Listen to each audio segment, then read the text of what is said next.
जय भोलेनाथ, जय श्री हरि विष्णु। दोस्तों, इस बार का कामिका एकादशी हिंदू पंचांग के अनुसार सावन महीने के कृष्ण पक्ष की एकादशी तिथि 30 जुलाई 2024 को शाम 4:44 पर शुरू होगी और इसका समापन 31 जुलाई को दोपहर 3:55 पर होगा। पंचांग को देखते हुए कामिका एकादशी का व्रत 31 जुलाई 2024 को रखा जाएगा। कामिका एकादशी का महत्व भी बहुत ही बड़ा होता है और यह श्रावण माह के कृष्ण पक्ष में पड़ने वाले कामिका एकादशी का महत्व भी बहुत ही बड़ा होता है। इस दिन भगवान विष्णु और भगवान भोलेनाथ बहुत ही जल्दी प्रसन्न हो जाते हैं और इस दिन आपको ऐसा उपाय करना है जिससे आपकी मनोकामना पूरी हो जाए, चाहे वह धन संबंधित हो या व्यापार से संबंधित हो या किसी भी प्रकार का मनोकामना हो, सब पूरा होता है। क्यों? सावन महीने में पड़ने वाली एकादशी का नाम ही है कामिका एकादशी, जो आपके फंसे अटके कार्य को पूरा करता है। चाहे वह नौकरी संबंधित परेशानियां क्यों ना हो, सब पूरा होगा। एक ऐसा विशेष उपाय करके आप अपनी मनोकामना को पूर्ण कर सकते हैं। तो श्रावण कामिका एकादशी के दिन आप लोगों को 5 दीपक वाला उपाय जरूर करना है। तो आपको करना क्या है? जो हम आपको आज इस वीडियो में उपाय बताने वाले हैं, वह 5 दीपक वाला उपाय बताने वाले हैं। देखो, सबसे पहली चीज हम ये समझते हैं कि यह 5 दीपक वाला उपाय आखिर करना किसको है। तो देखिए, यहां पर हम आपको बता दें कि घर की जो बड़ी माताएं बहनें होती हैं, उन माताओं बहनों में से कोई भी एक माता बहन इस 5 दीपक वाले उपाय को कर सकती है। दोस्तों, अब जो है यह उपाय आप लोगों को किस समय करना है। तो देखिए, 5 दीपक वाला उपाय है। तो 5 जो दीपक हम चलाते हैं वह मुख्य रूप से हम शाम के समय प्रदोष काल में या रात्रि के समय ही करते हैं। हाँ, अगर किसी कारणवश घर में कोई भी माता बहन उपस्थित नहीं है या किसी कारणवश वह ये उपाय नहीं कर पा रही हैं, तो फिर घर का कोई बड़ा व्यक्ति भी इस वाले उपाय को कर सकता है। पहले उपाय को अच्छे से सुन लेना, उसके बाद ही करना। तो इस उपाय में हमें क्या चीजों की आवश्यकता पड़ेगी? सीधी सी बात है, 5 दीपक की तो आवश्यकता पड़ेगी ही पड़ेगी। तो उससे पहले आप लोग ये समझो कि इस उपाय को करने का जो समय है वह कौन सा समय है। तो यह बात आप लोग शायद पहले से जानते होंगे कि जो दीपक वाले उपाय होते हैं, दीपक जो ज्यादातर जलाए जाते हैं, वो शाम के समय प्रदोष काल में जलाए जाते हैं। तो यह वाला उपाय भी दोस्तों कब करना है? जी हां दोस्तों, शाम के समय प्रदोष काल में करना है। अब शाम का समय प्रदोष काल हम बोल देते हैं तो लोगों को बहुत ज्यादा परेशानी होती है। समझ नहीं आता है कि यह उपाय हमें करना कितने बजे से लेकर कितने बजे के बीच में है। तो यहां पर हम आपको बता दें कि प्रतिदिन का जो मतलब प्रदोष काल का जो समय होता है या शाम का समय होता है या कामिका एकादशी के दिन का जो शाम का समय प्रदोष काल का जो समय होगा, वो आप मान सकते हो कि शाम के 6 बजे से लेकर शाम के 7 बजे के बीच का जो समय होगा, इस बीच में आप लोग इस वाले उपाय को कर सकते हो। कोई दिक्कत परेशानी आपको नहीं आएगी। पर दोस्तों, बहुत सारे लोग क्या होते हैं कि वह अपनी ड्यूटी पर जाते हैं, अपने काम पर जाते हैं या कोई अलग अलग जगह पर जाता है और वह समय पर अपने घर पर नहीं आ पाते हैं या 7 बजे तक नहीं पहुंच पाते हैं। तो उन लोगों के लिए भी एक और काम है कि अगर कोई व्यक्ति इस उपाय को 6 बजे से लेकर 7 बजे के बीच में शाम के ना कर पाए, तो वह व्यक्ति इस उपाय को 7 था या रात्रि 8 बजे तक भी कर सकता है। कोई दिक्कत वाली बात नहीं है। अगर आप किसी कारणवश लेट भी हो जाते हो, पहली कोशिश आपकी यही होनी चाहिए, शाम के समय प्रदोष काल में कर लो, कामिका एकादशी के दिन। अब बात आती है दीपकों की कि 5 दीपक वाला उपाय है। तो 5 दीपक तो हमें समझ आ गए, पर ये जो 5 दीपक हैं, ये तैयार कैसे होंगे? क्या ये 5 दीपक हम आटे के लेंगे या 5 दीपक हम मिट्टी के लेंगे? तो देखिए, इस बात को आप समझिए कि देखिए, आपको सबसे आसानी से और इस उपाय को करने के लिए जो सबसे आसानी से आपके दीपक बने वह बनेंगे आटे के दीपक। मिट्टी के अगर कोई व्यक्ति दीपक लेगा तो उसे नए दीपक लेने पड़ेंगे, जो कि सभी लोगों के पास संभव नहीं हो पाएंगे। तो इसलिए इस उपाय में 5 दीपक वाले उपाय में आप लोगों को जो दीपक बनाना है वह बनाना है। थे कि दीपक आटे की दीपक बनाने में भी आपको इस बात का ध्यान रखना है कि जो आटा आप लोग दीपक के लिए इस्तेमाल कर रहे हो, मतलब बहुत सारे लोग हैं ऐसे होते हैं, मतलब सोचते हैं कि हमने जो रोटी बनाने के लिए आटा गूंदा है उसी आटे में से थोड़ा सा आटा लेकर हम दीपक बना लेंगे। पर ऐसा नहीं होता है। वह जो आपकी रोटी बनाने के लिए आता होता, उसमें आप नमक डालते हो। पर जो हम दीपक बनाने के लिए 8 घंटे हैं, उसके अंदर कुछ भी नहीं डालता है। वह सादा आता होता है, उसके अंदर पानी डालकर हम उसे ढूंढ लेते हैं और फिर उसके दीपक बनाते हैं। तो इसलिए जो 5 दीपक का आटा आप लोग तैयार करोगे, उसके अंदर आपको कुछ भी नहीं डालना है। इस बात का ध्यान रखना है। तो थोड़ा सा आटा लेकर उसको गोद लेना और उसका आटा तैयार कर लेना, और 5 दीपक आपको यहां पर तैयार कर लेने हैं। कितने बड़े करोगे? मीडियम साइज का जो एक दीपक होता है, उतने बड़े तैयार करोगे। तो आप दोस्तों, जैसे ही आप लोगों के ये 5 दीपक तैयार हो जाते हैं आटे के, तो आप वैसे के वैसे ही इन्हें एक पूजन वाली थाली में रख लो या एक प्लेट में लोग, क्योंकि आप इन 5 दीपकों को हाथ में तो रखकर कहीं लेकर नहीं जा सकते। इसलिए पहले से अपनी एक पूजन वाली थाली तैयार करके रखो, या तो कोई प्लेट रखो जिसके अंदर ये 5 दीपक बन जाए। तो जैसे ही आप लोग आटे के 5 दीपक बना लेते हो, इन 5 दीपकों को एक एक करके अपनी उस प्लेट में या पूजन वाली थाली के अंदर अच्छे से रख लेना। रख लिया आप लोगों ने, अब बारी आती है हमें इन दीपक को पूर्ण रूप से तैयार करने की। कैसे तैयार करोगे? देखो, अभी हमने दीपक तैयार किए, पर इनके अंदर ना बाती डाली, कोई सा तेल डाला है, तो वह समझते हैं आप। तो देखिए, इन 5 दीपकों के अंदर जो बात थी रखा है, कि वह आप लोग भी शायद जानते होंगे कि कौन सी बात ही रखा, क्योंकि भगवान शिव जी के लिए हमेशा गोल ही का प्रयोग किया जाता है। भगवान शिव जी के उपायों में हमेशा गोल बाती का प्रयोग किया जाता है। तो सीधी सी बात है कि इस वाले उपाय में इन 5 दीपकों के अंदर गोल बात ही रखा आएगी। यहां पर भी एक सबसे खींची जाती है कि जो गोल ही आप लोग उपाय में इस्तेमाल करते हैं होना, वह गोल ही कोशिश किया करो कि आप अपने हाथ ही बनाओ। मतलब आपके घर में रोई रखी होती है, उसी रोई से आप उपाय के लिए 5 गोल बात यहां पर बनाकर तैयार कर लो। बाजार वाली भी ले सकते हो, पर किसी विशेष दिन पर जब हम कोई विशेष उपाय करते हैं ना, तो उस उपाय को करने की सारी सामग्री हम अपने हाथ से ही तैयार करें, तो वह ज्यादा बेहतर होता है। और उस मतलब उपाय को करने से भगवान शिव जी और जल्दी प्रसन्न होते हैं, क्योंकि भगवान शिव जी खुद कहते हैं कि इस व्यक्ति ने जो है हमारे इस उपाय को करने के लिए अपने हाथों से ही 7 चीजें तैयार की है, तो इसको जो उपाय का फल है वह बहुत ही जल्दी मिलेगा। तो इसलिए दोस्तों, आप लोगों को सभी उपायों की सामग्री अपने हाथों से ही तैयार करनी होती है। तो जो गोल बात ही आप लोग बनाओगे, वह अपने हाथों से बना लेना और एक एक गोल बत्ती 5 दीपकों के अंदर रख लेना। 5 दीपकों के अंदर गोल बत्ती रखने के बाद अब बारी आती है इसके अंदर आपने क्या डालना है।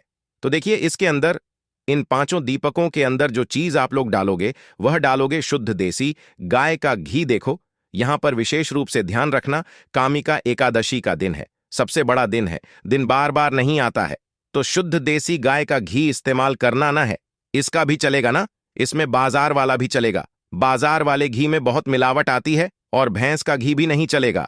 कोशिश करना, थोड़ा ढूंढने पर आपको मिल जाएगा शुद्ध देसी गाय का घी। और हम तो आपसे पहले से ही बोलते हैं, उपायों के लिए हमेशा अपने घर में थोड़ा सा शुद्ध देसी गाय का घी रखा करो, क्योंकि क्या पता कब काम आ जाए, तब उपाय को करने में हमें इस्तेमाल में आ जाए। तो इसलिए अपने घर में थोड़ा सा शुद्ध देसी गाय का घी जरूर रख करो, क्योंकि इसी शुद्ध देसी गाय के घी को घर में रखने से सुख, शांति और धन समृद्धि भी बढ़ती है। तो जो शुद्ध देसी गाय का घी हो, उसे थोड़ा थोड़ा जो है अपने 5 दीपकों के अंदर डालो। इतना डालो कि वो दीपक कुछ समय तक जल सके। तो 5 दीपक के अंदर आपने घी डाल लिया। अब आपकी है दीपक जो है, 5 दीपक तैयार हो चुके हैं।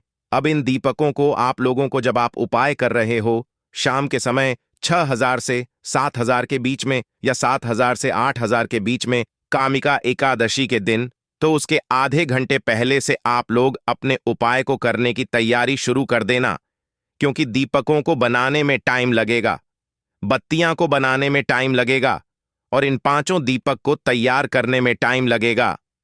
तो अपने दीपक जैसे ही तैयार हो जाते हैं, उसके बाद में कुछ विशेष बातें हैं जो कि आपको ध्यान रखना है। ये 5 दीपक 5 अलग अलग जगहों पर रखा आएंगे। जिस जिस जगह पर भी रखा आएंगे, उस जगह पर कोशिश करना कि सीधा आप इन दीपकों को जमीन पर न रखें। पहले उस जगह पर या तो कुछ चावल के दाने रखो या कुछ फूल की पंखुड़ियां रखो, फिर उसके ऊपर ये वाले दीपक रखो। इस बात का आप थोड़ा सा बहुत जो है ध्यान रख सकते हो। तो इसीलिए इस उपाय को करने जब निकलो तो अपने साथ में थोड़े से चावल के दाने रख लेना, या तो कुछ फूल की पंखुड़ियां रख लेना। इस बात का ध्यान रखें ना। और इन दीपकों को आपको घर से जलाकर नहीं लेकर जाना है, जहां जहां पर दीपक रखने हैं वहीं पर जाकर जलाना है। तो इसलिए जो माचिस आप लोग लेकर जाओगे वह अपने ही घर से लेकर जाओगे, किसी की मदद लेकर माचिस मत लेना। और उपाय को करते समय अपनी ही पूरी सामग्री होनी चाहिए, किसी और से आपको मदद नहीं लेना। तो अपने घर से अपनी ही माचिस लेकर जाना, और माचिस लेकर पूरी तैयारियां उपाय की करके आप शाम के समय प्रदोष काल में निकल जाना। जिस भी समय से लेकर जिस समय के बीच में आप उपाय कर रहे हो, चाहे 6 से 7 आस के बीच में कर रहे हो, शाम के चाहे 7-8 से रात 8 बजे के बीच में कर रहे हो, तो आप पहुंच जाना। कहां कहां पर हम आपको बताते हैं। 5 अलग अलग जगहों पर जाना है, जिसमें से सबसे पहला जो स्थान है पहले दीपक को लगाने का, वह है शिव जी का मंदिर। तो आपके घर के पास में जो भी शिव जी का मंदिर हो, शिवालय हो, जहां पर शिवलिंग विराजित हो, सबसे पहले आपको इस थाली को तैयार करके वहां पर चले जाना है। अपने घर से शुद्धता का विशेष रूप से ध्यान रखना। शाम के समय तो आप नहा नहीं सकते, सुबह के समय नहा लीजिएगा, अच्छे नए वस्त्र पहन लीजिएगा, धुले हुए वस्त्र पहन लीजिएगा। शाम के समय हाथ मुंह धोकर आप इस पाय की तैयारी करके अपने घर से निकल जाएगा। और सबसे पहले जाइएगा अपने घर के पास में ही जो शिव मंदिर है, वहां पर शिव मंदिर जैसे ही पहुंचते हो तो शिव जी के दर्शन करना, उनसे प्रार्थना करना, और शिव जी की शिवलिंग के पास में बैठ जाना। बैठने के बाद अपनी सबसे पहले दीपक निकालना, और अपनी जो प्लेट है पूजन वाली थाली, उसमें जो पहला दीपक होगा, कोई सा भी एक दीपक पहले जला लेना है। सब दीपक नहीं जलाने हैं, कोई सा भी एक दीपक जलाना है, क्योंकि हमें जहां जहां पर यह दीपक जलाना है वहीं पर जाकर हर दीपक को जलाते जाना है। तो पहला दीपक हम शिव जी के मंदिर में जला रहे हैं, तो अपनी माचिस से अपना पहला दीपक जलाना। पहला दीपक जलाकर उठाकर अपनी प्लेट के अंदर से उठाकर उस दीपक से आप चाहो तो भगवान शिव जी की आरती भी उतार सकते हो, अन्यथा ऐसे ही जो है बिना आरती उतारे भी आप शिवलिंग के पास में रख सकते हो। बस इस दीपक को जब शिवलिंग के पास में रखो तो इस बात का ध्यान रखना कि शिव जी को उस दीपक की आंच ना लगे, क्योंकि यह उपाय हम भगवान शिव जी को प्रसन्न करने के लिए कर रहे हैं, अपनी मनोकामना को पूर्ण करवाने के लिए कर रहे हैं। तो जैसे ही आप लोग अपना यह पहला दीपक रख देते हो भगवान शिव जी के शिवलिंग के पास में, उसके बाद में आप अपनी वह मनोकामना बोलना जिस मनोकामना के लिए आप लोग अपना ये वाला उपाय कर रहे हो। मनोकामना विशेष रूप से बोल देना। जैसे ही मनोकामना बोलते हो पहले को जलाकर रख देते हो। भगवान को धोखा देकर प्रार्थना करके आप वहां से उठ जाना, अपने बाकियों की दीपक अपने साथ में लेकर आ जाना। पहला दीपक शिव जी के मंदिर में लगेगा, दूसरा दी पर अब कहां पर लेकर जाओ कि उस भगवान शिव जी के मंदिर के पास में, या तो आपके घर के पास में जो भी बेलपत्र का पेड़ हो, बड़ा वाला बेलपत्र का पेड़ हो, उस बेलपत्र के पेड़ के नीचे पहुंचना, अपना दूसरे नंबर का दीपक वहीं पर बैठकर जलाना। प्लेट के अंदर ही दीपक जलाकर उस दीपक को उठाकर चाहो तो आरती उतारकर जो है उसी बेलपत्र के पेड़ के नीचे रख देना, और वहां पर भी भगवान से प्रार्थना कर लेना, ढोंग दे लेना। दूसरे नंबर का आपने दीपक जला दिया, अब वहां से भी उठ जाना और तीसरी जगह पर जाना, जो कि है दोस्तों पीपल का पेड़ आपके घर के पास में, या उस बेल पत्र के पेड़ के पास में। जो भी पीपल का पेड़ पड़े उस पीपल के पेड़ जाना, वह पीपल का पेड़ भी बड़ा होना चाहिए, इस बात का ध्यान रखना। तो पीपल के पेड़ के नीचे पहुंचकर वहां पर बैठना है। बैठकर जो है अपना तीसरा नंबर का दीपक जलाना है। दीपक जलाकर उसी पीपल के पेड़ के नीचे रख देना है, भगवान से प्रार्थना कर लेना है, निवेदन कर लेना है और थोक देकर वहां से उठ जाना है। 3 दीपक आपने जला दिया है। अब जो चौथे नंबर का दीपक होगा यह आप लोग लेकर जाओगे किसी भी आंवले के पेड़ के नीचे। वह आम का पेड़ बड़ा होना चाहिए, इस बात का ध्यान रखना है। आंवले के पेड़ के नीचे पहुंच, तो आंवले के पेड़ के नीचे पहुंचकर अपने चौथे नंबर का दीपक जलाना। दीपक जलाकर उससे आरती उतारना चाहो तो आरती उतारना, और उस चौथे नंबर के दीपक को उसी आंवले के पेड़ के नीचे रख देना और हाथ जोड़कर भगवान से प्रार्थना करके धूप देकर वहां से उठ जाना। यहां पर आपने कुल मिलाकर 4 दीपक जला दिए हैं। अब आपके पास बचा है 5वां और आखिरी दीप। इस 5वें और आखिरी दीपक को लेकर आप आओगे सीधा अपने घर के मुख्य द्वार की, मतलब कि मेन गेट पर। मेन गेट पर कहां पर आओगे? आपके घर का मेन गेट, वहां पर आकर खड़े हो जाओगे। घर के अंदर प्रवेश नहीं करोगे। इस बात का ध्यान रखना, जो लोग मल्टीजन रहते हैं, जो लोग किराए के घर में रहते हैं, उनके किराए के घर का या उनके मल्ता का जो आखिरी मेन दरवाजा होना, उस दरवाजे के पास आकर आप लोग खड़े हो जाना। और जिनका खुद का घर है, उनका तो एक मेन गेट अलग ही होता है। तो आपको इस उपाय का, जो 5वां दीपक है, आखिरी वाला दीपक है, कामिका एकादशी के दिन इसको लेकर अपने घर के मुख्य द्वार पर आकर खड़े हो जाना है। और खड़े होकर आपको बाहर से ही खड़े होकर अपने घर की तरफ देखना है कि आपका सीधा हाथ कौन सा पड़ रहा है, राइट हैंड साइड कौन सा पड़ रहा है। सीधा हाथ की तरफ आपको क्या करना है? उस सीधे हाथ की चौखट की तरफ बैठकर आप लोगों को अपना यह 5वें नंबर का दीपक जलाना है। और 5वें नंबर का दीपक आप लोगों को अपनी चौखट घाट पर राइट हैंड साइड पर रख देना है। और इस 5 वाले नंबर वाले दीपक को जलाते समय भी आप लोगों को भगवान शिव जी से अपनी मनोकामना मन ही मन स्मरण करना है, जिसके लिए आप लोग अपना यह वाला उपाय कर रहे हो। जो मन कामना आपने पहले दीपक को जलाते समय बोली थी, वही मनोकामना आप लोग अपने इस 5 वाले दीपक को जलाते समय बोल देना। और दीपक को अपने घर के मुख्य द्वार की चौखट के राइट हैंड साइड पर रख देना। जैसे ही दीपक राग 2 प्रार्थना कर लो और वहां से उठकर अपने घर के अंदर प्रवेश कर सकते हो। आपका यह वाला उपाय पूरा हो जाता है।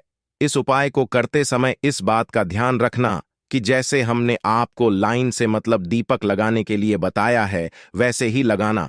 ऐसा मत करना कि पहला दीपक आप अपने घर के मुख्य द्वार पर लगा दो, दूसरा कहीं और लगा दो, तीसरा कहीं और लगा दो। नहीं, जैसे जैसे हमने आपको लाइन से बताया है, पहला शिव जी के मंदिर में, फिर बेलपथरी के पेड़ के नीचे, फिर पीपल के पेड़ के नीचे, फिर आंवले के पेड़ के नीचे, फिर आपके घर के मुख्य द्वार पर। इसी तरीके से आपको यह 5 दीपक वाला उपाय करना है। और उपाय करके आपको भगवान से अपनी मनोकामना पूरी होने की विनती करनी है। दोस्तों, अभी तक वीडियो को लाइक नहीं किए हैं तो वीडियो को लाइक कर दीजिए और चैनल को सब्सक्राइब करके कमेंट बॉक्स में ओम नमः शिवाय लिखना मत भूलिएगा, जिससे भगवान भोलेनाथ जी का आपको सीधा आशीर्वाद मिल सके।